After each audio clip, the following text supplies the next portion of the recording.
સુરતના કાપોદ્રા વિસ્તારમાં ગઈકાલે 17 વર્ષના રત્ન કલાકારની હત્યાનો મામલો સામે આવ્યો હતો, જેને લઈને ગઈકાલે પરિવાર લઈ સમાજના લોકોએ પોલીસ સ્ટેશનનો ઘેરાવ કર્યો હતો. જો કે પોલીસે કહી શકાય આરોપીની ધરપકડ કરી લીધી હતી. ત્યારબાદ ફરી એક વખત મહિલાઓ જે યુવક છે, કિશોર છે કે જેની હત્યા કરવામાં આવી તેનું પરિવાર પહોંચ્યું છે પોલીસ સ્ટેશન. ફરી એક વખત પોલીસ સ્ટેશનનો ઘેરાવ કરવા માટે ખાસ કરીને જે શેટ્ટી નામનો આરોપી છે તે નશાખોર હતો અને નશાના પૈસા માંગતા હત્યાની ઘટનાને અંજામ આપ્યો હતો. જો કે સમગ્ર ઘટનાને લઈને પોલીસે કાર્યવાહી કરી હતી, આરોપીની ધરપકડ કરી દીધી છે. પણ જે કિશોરની હત્યા થઈ છે, કિશોરનો પરિવાર અને સમાજના લોકો ફરી એક વખત કાપોદ્રા પોલીસ મથકે પહોંચ્યા છે અને પોલીસ સ્ટેશનનો ઘેરાવ કરવાનો પ્રયાસ કરી રહ્યા છે. દ્રશ્ય જોઈ શકાય છે કે મહિલાઓને અટકાવવામાં આવી રહી છે. આપણે મહિલાઓ સાથે વાત કરવાનો પ્રયાસ કરીશું, શું કહેવું છે, કેમ આ પ્રકારની ઘટનાને અંજામ આપી રહ્યા છે. આપણે મહિલાઓ સાથે વાત કરવાનો પ્રયાસ કરીશું, શું કહેવું છે, આક્રોશ છે અને જે પ્રકારે મહિલાઓ પહોંચી છે ત્યારે ચોક્કસ આપણે કહીશું, મહિલાઓ જોડે વાત કરીશું. શું કહેશો બેન?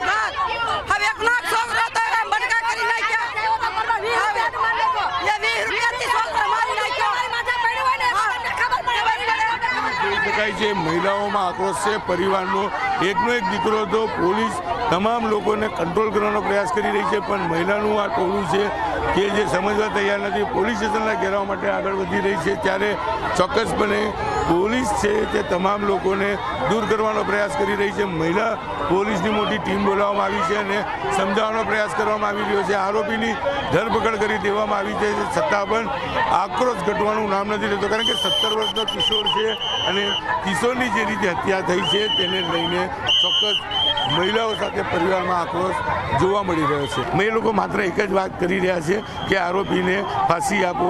ઘણી બધી મહિલાઓ છે, આપણે મહિલાઓ સાથે વાત કરવાનો પ્રયાસ કરીશું, શું કહેવું છે, કારણ કે જે પ્રકારે મહિલાઓમાં આક્રોશ છે ત્યારે ચોક્કસપણે શું કહેવા માંગે છે મહિલાઓ. અધિકારી તેમને સમજાવવાનો પ્રયાસ કરે. બેન, શું નામ છે આપનું? ગીતાબેન. ગીતાબેન, શું માંગ છે તમારી? અમારે ફાંસીનો હુકમ, ફાંસીનો હુકમ, ન્યાય કરો, ફાંસીનો હુકમ, ફાંસીનો હુકમ, ફાંસીનો હુકમ, ફાંસીનો હુકમ. ચાર મા બાપ પાગલ થઈ ગયા, મા બાપ પાગલ થઈ ગયા. 400 કર્યું, 2 મહિનાની છે, એનો આધાર ભાંગી ગયો. મા બાપ પાગલ થઈ ગયા. ફાંસીનો હુકમ, ફાંસીનો હુકમ. શું કહેશો માસી? અમારે બીતું જ રહેવાનું. જુવાન દીકરીઓ અમારી દીકરા બહાર કાઢે તો દારૂ પીને જ ઉભા હોય. શેરીની બહાર ન નીકળવાનું. અમારે કાંઈ ન્યાય જોતો. અમારે ન્યાય જોતો. અમારી શેરી આ બાજુ પોલીસને અમારા ભગવાન મારી છે. અમારે પૂરો સપોર્ટ છે. મહિલાઓનું કહેવું છે કે જે જગ્યા છે તે ત્યાં આગળ નશાખોર એટલે કે નશા કરીને સોસાયટીની બહાર જ ઉભેલા હોય છે. મહિલાઓની છેડતીની ઘટનાઓ પણ બનતી હોય છે અને જ્યારે કોઈ વ્યક્તિ તેનો વિરોધ કરે છે તો આ પ્રકારે 17 વર્ષના જે યુવક છે, યુવકની હત્યા જેવી ઘટનાને અંજામ આપતા હોય. જો કાયદો વ્યવસ્થા સ્થિતિ સારી હોય તો આ પ્રકારની ઘટના ન બને. આ વિસ્તારના ડીસીપી આલોક કુમાર પહોંચ્યા છે, આપણે એમની સાથે વાત કરવાનો પ્રયાસ કરીશું, શું કહેવું છે. આલોક કુમારજી આપણી જોડે છે. आलोक कुमार जी, समग्र घटना ने लेने शू कहशो? अभी हमने आरोपी को विदिन 15 to 20 मिनट्स हमने आरोपी को अरेस्ट कर लिया है और अभी हम इस पर कायदेसर कार्रवाई करेंगे. हमने 302 आईपीसी के तहत इस पर मर्डर का केस रजिस्टर किया है और इस पर हम कायदेसर कार्रवाई करेंगे. सर, महिलाओं का आक्षेप है कि सोसाइटी के बाहर ही ऐसे नशाखोर लोग बैठे हो, आने वाली लड़कियों को भी छेड़ते हैं. देखिए, अभी हमें इस छेड़ती या फिर इस तरह का कोई भी फरियाद या कोई भी एप्लीकेशन या कोई भी इस तरह का कोई चीज़ अगर हमें ये चीज़ मिलेगा तो हम इस पर ज़रूर एक्शन लेंगे. फिलहाल अभी जो महिलाएं कह रही हैं अगर उनके साथ ऐसा हो रहा है तो हम इस पर कड़क कार्रवाई करेंगे और वी इंश्योर कि ऐसा कुछ ना हो. एक 17 वर्षीय रत्न कलाकारनी हत्या કરવામાં આવી હતી. હત્યા અન્ય કોઈ નહીં પણ તેના મોહલ્લામાં રહેતા જ પ્રભુ શેટ્ટી નામના એક યુવાને કરી છે.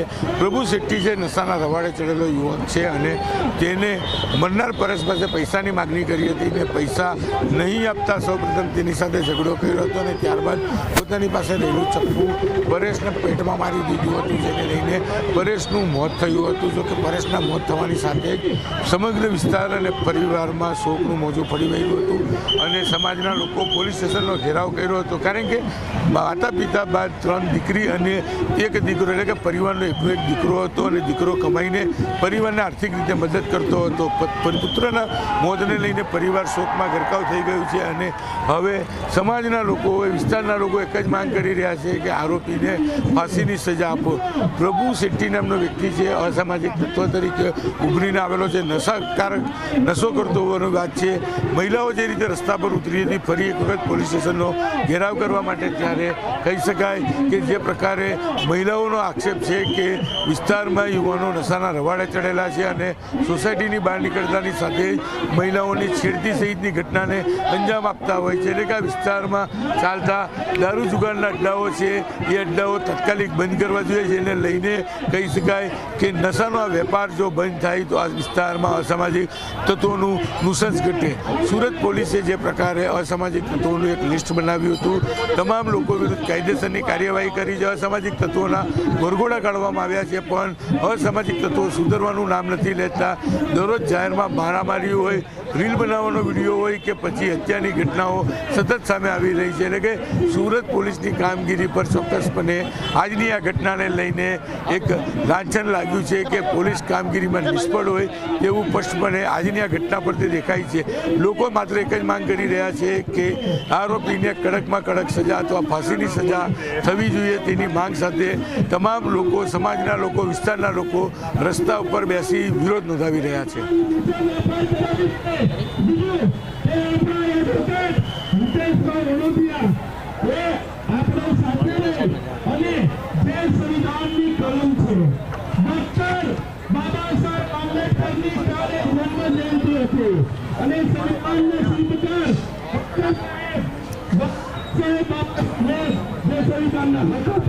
બિલકુલ લોકોની માંગ સાથે આક્રોશ છે, ત્યારે પોલીસ તમામ લોકોને શાંત કરવાનો પ્રયાસ કરી રહી છે.